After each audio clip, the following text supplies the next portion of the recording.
Hai Monster, saya akan tunjukkan deck Battle Crash dan Blazing Frost. Ini kad Boboiboy Beliung dan 3 Boboiboy Sopan, 2 Boboiboy Solar dan 3 Boboiboy Taufan.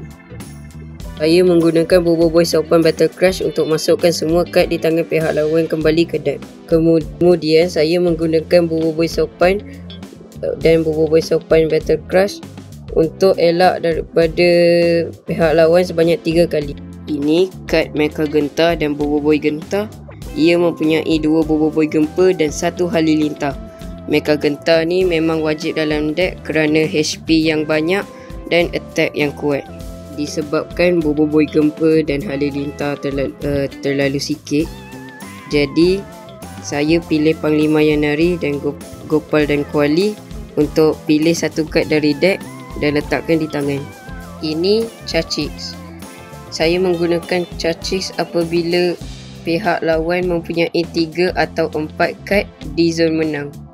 Ini Kuputeri. Saya menggunakan Kuputeri untuk mengaktifkan efek Boboiboy Beliung. Automatik menang sekiranya kad Kuputeri berada di zon menang atau zon kalah. Saya juga menggunakan Panglima Pairapi untuk meniru efek kad di zon kalah pihak lawan. Saya juga menggunakan Mas Gardu untuk ambil 3 kad dari bahagian atas deck disebabkan Boboiboy Gempa dan Halilintar terlalu sikit. Akhir sekali saya menggunakan Mas Gardu dan Panglima Yanari dari Battle Crash. Saya memilih 8 kad sokongan dan ada 3 yang penting, iaitu Panglima Pairapi versus Mas Mawais, kad sokongan kekal Boboiboy Halilintar dan Duri, dan kad sokongan Hammer Genta.